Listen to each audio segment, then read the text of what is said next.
Hello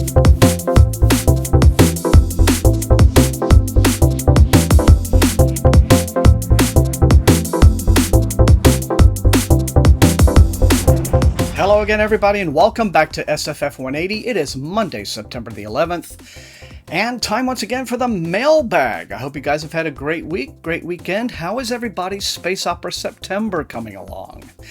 You guys doing all right? Mine's been not quite as on the ball as I would have liked up to now because, well, there have been a few incidents here at the house.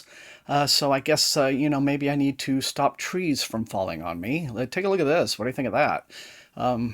There wasn't even a storm coming, but I think the drought has gotten to some of these trees. There's a big old oak. And yeah, that's a bit scary, but fortunately insurance came through on that. Nobody was hurt. It's just some outbuilding that my dad used to have behind the house. But it's just one of those things that makes you go, right? But I am still getting some reading in, and what I'm thinking about doing during this week, and I'll also post this to the Discord so that, people can read it there, is I'm thinking about doing some live kind of read with me streams. My buddy Paul Weymouth is doing those over at his channel, and it really seems to be good for, productivity, and getting pages read, right? Let me know what you think of that idea, because I think that would be kind of fun. Like, it would be a nighttime thing, a couple hours each time, maybe do it, a couple of nights this week. Let me know what you think about that idea in the comments, because I think that would be fun. I think it would be a good way to sort of start boosting my reading, and maybe we can all read together and get our Space Opera September goals finished out. Okay. Well, a decent stack of mail this week, so without any further ado, I don't have any other announcements, so let's get right into them, shall we? Gonna go ahead and start here with this white package from MacMillan. Okay, very happy to have this. This is Devil's Gun by Cat Rambo. This is the sequel to You Sexy Thing. This came out in hardcover from Tor on August 29th. And let me see what I can say. So no one escapes their past as the crew of the You Sexy Thing attempts to navigate the hazards of opening a pop-up restaurant and the dangers of a wrathful pirate king seeking vengeance. Okay, it's the sequel to the delightful action-filled space jaunt, You Sexy Thing. Follows Nico and her crew on the run from a vengeful pirate king, only to find that the intergalactic gate they're planning on escaping through is out of commission. In Devil's Gun, they make the most of things, creating, what else, a pop-up restaurant to serve the dozens of other stranded ships. And maybe, I don't know, maybe I'm too old for this. I'm going to have to Google what a pop-up restaurant is. But yeah, heaps of fun, and perfect to add to your TBRs for Space Opera September if you have not done so yet. Okay, another one from MacMillan, but this one is a chonky little thing in a box. Okay, well, these are really nice to have. These are two finished copies in this box from Tor, and the first one is a book called Exadelic. The author is John Evans, and let's see. Very cool looking, very dark, but it goes like this. When an unconventional offshoot of the U.S. military trains an artificial intelligence in the dark arts that humanity calls black magic, it learns how to hack the fabric of reality itself. It can teleport matter. It can confer immunity to bullets, and it decides that obscure Silicon Valley middle manager Adrian Ross is the primary threat to its existence. Poor Adrian. Soon Adrian is on the run, wanted by every authority, with no idea how or why he could be a threat. His predicament seems hopeless, his future non-existent. But when he investigates the AI and its creators, he discovers his problems are even stranger than they seem, and unearths revelations that will propel him on a journey and a love story across worlds, eras, and everything everywhere all at once. Okay, that's a little on the nose there, jacket flap copywriter, but it does seem like it's a fun book, and Exadelic now available in hardcover from Tor Books. And second in that MacMillan box is this, a novella or short novel, depending on how you define these things. Seems like the distinctions keep getting more and more blurred, or maybe it's only something I worry about. But anyway, this is called The Navigating Fox, as you see. It's from Tor.com Publishing. The author is Christopher Rowe, and it says, Quintus Schewel, the world's only navigating fox, is in disgrace after guiding an expedition to its doom, leaving no survivors. Yes, that would be something that would get you a very bad TripAdvisor review, no doubt. 1 year later, Quintus is offered the chance to redeem himself. He will need to lead a motley, fractious team, both human and animal, all the way to the gates of hell. Okay, well, there you are, The Navigating Fox by Christopher Rowe, and I guess it is available now or this month at some point in September from Tor.com Publishing.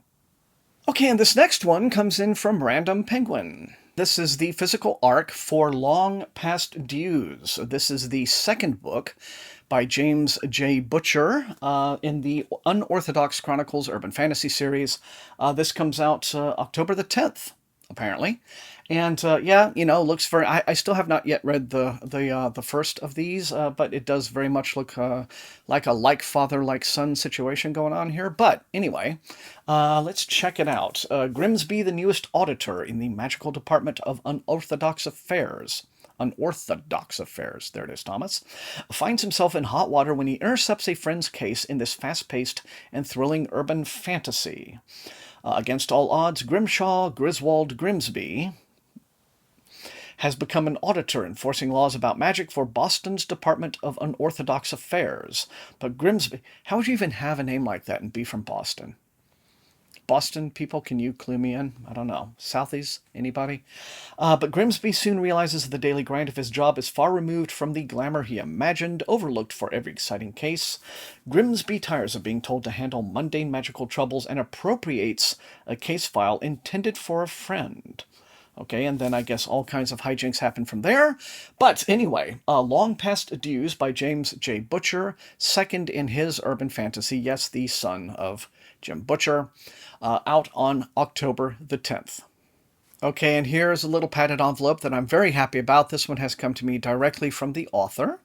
And this is the new novel by Haley Piper. This is coming in from Titan Books, once again on October the 10th. It's called A Light Most Hateful. And I gotta say, Haley's career is really on this meteoric rise. This one has already been optioned for film. 3 years after running away from home, Olivia is stuck with a dead-end job in Nowhere Town, Chapel Hill, Pennsylvania. At least she has her best friend, Sunflower. Olivia figures she'll die in Chapel Hill, if not from boredom, then the summer night storm which crashes into town with a mind-bending monster in tow. If Olivia's going to escape Chapel Hill and someday reconcile with her parents, she'll need to dodge residents enslaved by the storm's otherworldly powers and find Sunflower. But as the night strains friendships and reality itself, Olivia suspects the storm and its monster may have its eyes on Sunflower and everything she loves, including Olivia. Yeah, I can see that there's some metaphorically rich stuff going on there that Haley is doing, but she is so incredibly versatile. She'll go from, straight up horror, body horror, to epic fantasy. She's just done a weird western or splatter western, and now this is kind of back to sort of horror fantasy. Feels kind of like something very John Carpenter-ish going on here. I can see it, also with maybe a little bit of Storm of the Century, but with her own, her own little take on it. So yeah, very excited about this. A Light Most Hateful, available from Titan Books on October the 10th. Look for a review right around that time from me. Okay, moving down the stack, next to last item, we have this little package from the Hatchet group. Huh, okay, I feel like this one's been out for a little while. For a few months now? September 2022, publishing date. All right, so it's new. All right, I guess it just looks like some other things that Orbit has published. Doesn't matter. Very happy to have it. This is the finished copy in trade paperback of Notorious Sorcerer. The author is Davinia Evans. It's from Orbit. And it is the first book in something called The Burnished City. I like the way that they put the name of the actual series and the volume number. Orbit does on the spines. Very handy, thank you. Okay, let's see what it says. Natasha Suri says it's a firework of a fantasy novel. Vibrant, explosive, deliciously dangerous, and impossibly fun. Okay, it says, welcome to Bazim, or Bezim, where sword-slinging bravi race through the night, and where rich and idle alchemists make magic out of mixing and measuring the four planes of reality.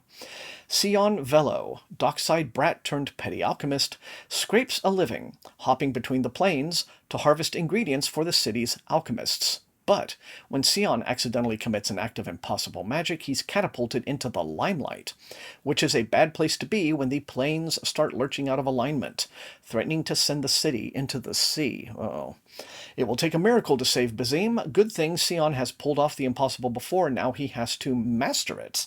Okay, a dazzling fantasy debut bursting with wild magic, chaotic sword fighting, street gangs, brazen flirting, malevolent harpies, and one defiant alchemist. Okay, yeah, this does sound like a romp, but it's notorious sorcerer, Davinia Evans, and I want to say that I've already seen, the promotional material for a sequel to this. So anyway, happy to have it. Thank you, Orbit. And last but by no means least, we have this big chunk of a box right here. And I think I know what this is, and I'm really happy to be opening this one. Okay, yeah, really happy to have these. This is in from Flame Tree Press, and if you have, just gone to one of your local bookstores here in the States, Barnes & Noble, Books A Million, what have you, see, oh, it's very shiny, see, bright and shiny. You've probably seen these hardcover anthologies. They tend to be very themed, right? There's a whole bunch of them. These are 4 new ones where they're really like getting granular in terms of how they're starting to collect stories. So this one right here is Immigrant Sci-Fi Short Stories.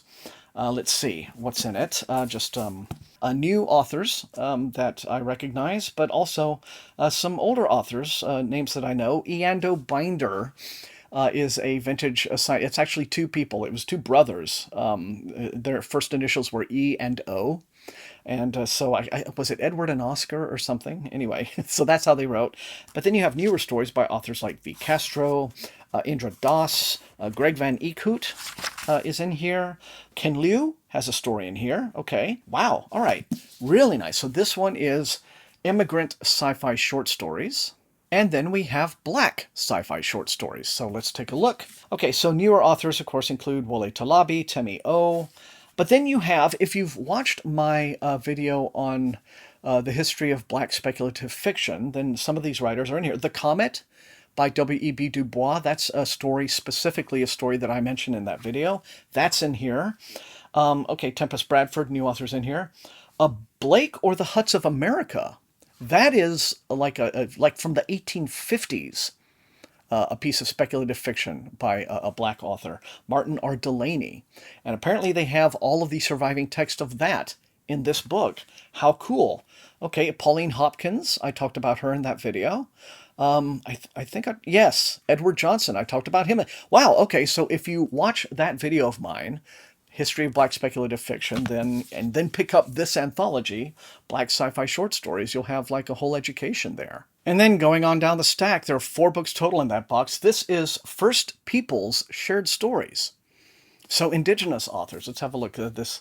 The Epic Tales collection featuring, submissions by contemporary and emerging talents alongside ancient stories and oral traditions, framed and guided by a Maori author and a professor of the Pikani Nation. This eye-opening collection dips into the rich diversity of storytelling heritage of First Peoples around the globe. From the origins of the world to modern-day struggles, stories of injustice sit with memories of hope and wonder. Oh, wow. Okay, so there's stories from Nigeria, Aztec creation stories. Wow, Inca.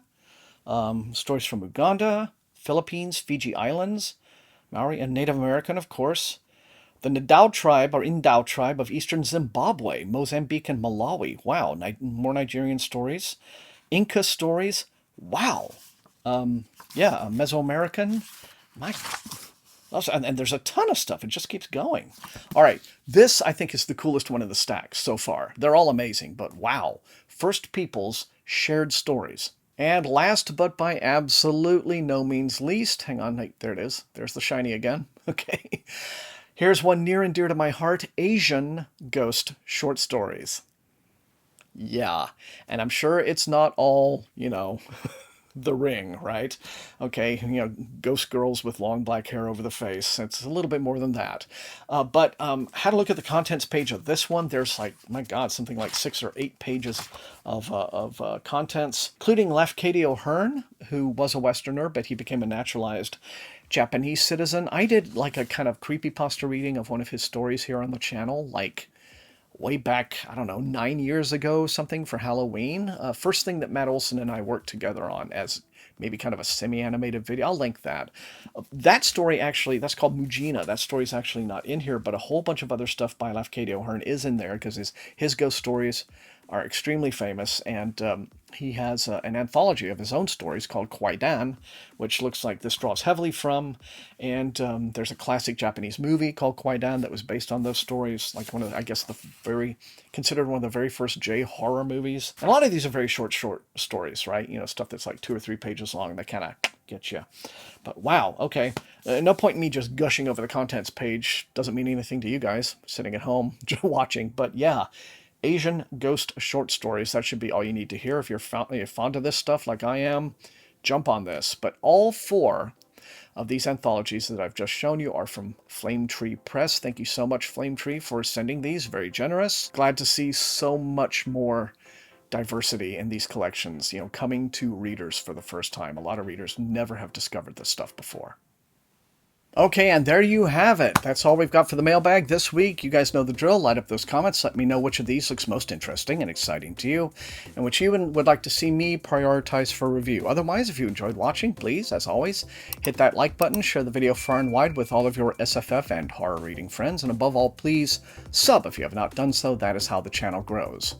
You can also support the channel if you like at my TeePublic store and at my Patreon, where recruits into Wink's Army occasionally get little perks like early access to my videos, but mostly the purpose of the Patreon is to help me pay Matt Olson, my amazingly brilliant and talented channel artist who does all of my great thumbnails for me, who single-handedly animated this year's entire Space Opera September announcement video. Amazing work from him.